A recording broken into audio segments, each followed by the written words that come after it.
Middle ஈஸ்ட்ல நடக்கிற Iran அமெரிக்க பிரச்சனையினால போர் நிறுத்தம் தொடர்பா இப்ப பேச ஆரம்பிச்சிருக்காங்க. அமெரிக்கா சைட்ல இருந்து பாத்தீங்கன்னா போர் நிறுத்தம் தொடர்பா 5 கண்டிஷனும் கொடுத்திருக்காங்க. அதுக்கு ஈரானும் ரியாக்ட் பண்ணிருக்காங்க. அது மட்டும் இல்லாம ஈரான் சைட்ல இருந்து ஒரு 5 கண்டிஷனை முன் வச்சிருக்காங்க. அதை பத்தி தான் இந்த வீடியோல நம்ம பார்க்க போறோம். பாக்குறதுக்கு முன்னாடி பாத்தீங்கன்னா டிகே மாரா சேனலை சப்ஸ்கிரைப் பண்ணாம இருந்தீங்கன்னா சப்ஸ்கிரைப் பண்ணி வச்சுக்கோங்க. ஏப்ரல் 8ஆம் தேதி தற்காலிக போர் நிறுத்தம் சொல்லிட்டு ஈரான் சைட்ல இருந்தும் அமெரிக்கா சைட்ல இருந்தும் அறிவிச்சாங்க. ஆனா இது தற்காலிக போர் நிறுத்தமா தான் இருந்தது. இப்போ முழு போர் நிறுத்தத்துக்கான அமெரிக்கா சைட்ல இருந்து ஒரு 5 கண்டிஷனும் வச்சிருக்காங்க. ஃபர்ஸ்ட் கண்டிஷன் என்னன்னா, இதுக்கு முன்னாடி நாங்க ஈரான் மீது நிறைய பொருளாதார தடைகளை போட்டிருந்தோம். அந்த இழப்பீட்டையும், அது மட்டும் இல்லாம இப்ப நடந்துட்டு இருக்கான போருக்கான இழப்பீட்டையும் நாங்க எதுவும் தரமாட்டோம் அப்படின்னும். செகண்ட் பாயிண்ட் என்னன்னா, ஈரான் கிட்ட இருக்கிற 400 கிலோ யுரேனியம் செறிவூட்டுதலை எங்க கிட்ட நீங்க கொடுத்துடணும்னு. இந்த யுரேனியம் செறிவூட்டுதல் அப்படிங்கிறது என்னன்னா, அணு ஆயுதத்துக்கு யூஸ் பண்ணுவாங்க.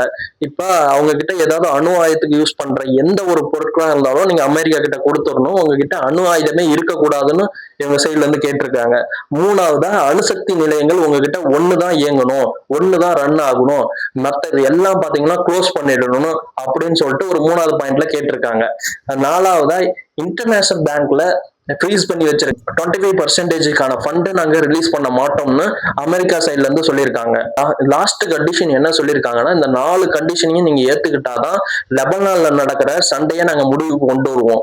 அதை வச்சுதான் நாங்க முடிவு எடுப்போம்னு சொல்லிட்டு இதுல ஒரு பொலிட்டிக்கல் கண்டிஷனையும் கொடுத்திருக்காங்க. இதுக்கு ஈரானும் பாத்தீங்கன்னா ரியாக்ட் பண்ணிருக்காங்க. என்ன சொல்லியிருக்காங்கன்னா, இது எல்லாமே ஒன் சைடா இருக்கு, இது உங்களுக்கான நிபந்தனைகளை மட்டும் தான் நீங்க வச்சிருக்கீங்க, எங்களோட சைடும் நீங்க கேட்கணும்ல அப்படின்னு சொல்லிட்டு அவங்க சைட்லயும் ஒரு 5 நிபந்தனைகளை வச்சிருக்காங்க. அது என்னன்னா, ஃபர்ஸ்ட் லெபனான் உட்பட எல்லா இடத்துலயும் தாக்குதல் நடத்திட்டு இருக்கீங்க, அந்த தாக்குதல்ல எல்லாமே உடனடியா ஸ்டாப் பண்ணணும். அது மட்டும் இல்லாம ரெண்டாவதா, ஈரான் மீது போட்டிருக்கிற அனைத்து பொருளாதார தடைகளையும் பாத்தீங்கன்னா நீங்க நீக்கணும் அப்படின்ட்டு. மூணாவதா, இன்டர்நேஷனல் பேங்க்ல ஃப்ரீஸ் பண்ணி வச்சிருக்கிற டோட்டல் ஃபண்டையும் நீங்க ரிலீஸ் பண்ணணும். அது மட்டும் இல்லாம 4வது பாயிண்டா ஒண்ணு கேட்டிருக்காங்க, போர்னால நாங்க பெரிய இழப்பீடு நாங்க சந்திச்சிருக்கோம், அந்த இழப்பீடு எல்லாமே நீங்க தான் கொடுக்கணும் அப்படின்னு சொல்லிட்டு ஒரு முக்கியமான இதையும் அவங்க சைட்ல இருந்து கோரிக்கையா வச்சிருக்காங்க. லாஸ்டா என்ன கண்டிஷன் வச்சிருக்காங்கன்னா, ஸ்டேட் ஆஃப் ஹார்மோஸ் எங்களுக்கான உரிமை, அதை நீங்க அங்கீகரிக்கணும்னு சொல்லிட்டு அவங்க சைட்ல இருந்து ஒரு முக்கியமான 5 கண்டிஷனை முன் வச்சிருக்காங்க. ஆனா இந்த 5 கண்டிஷனுமே பாத்தீங்கன்னா அமெரிக்கா சைட்ல இருந்து வச்சிருக்க கண்டிஷனுக்கு ஆப்போசிட்டா இருக்கு. ஏன்னா அவங்க சொல்றதுக்கு எதிராக தான் இவங்களும் அந்த கண்டிஷனை வச்சிருக்காங்க. ஆனா இது அவங்க ஏத்துப்பாங்களாங்கிறது தெரியல. ஈரான் சைட்ல இருந்து இந்த மாதிரி ஒரு முக்கியமான கண்டிஷனை முன் வச்சிருக்காங்க.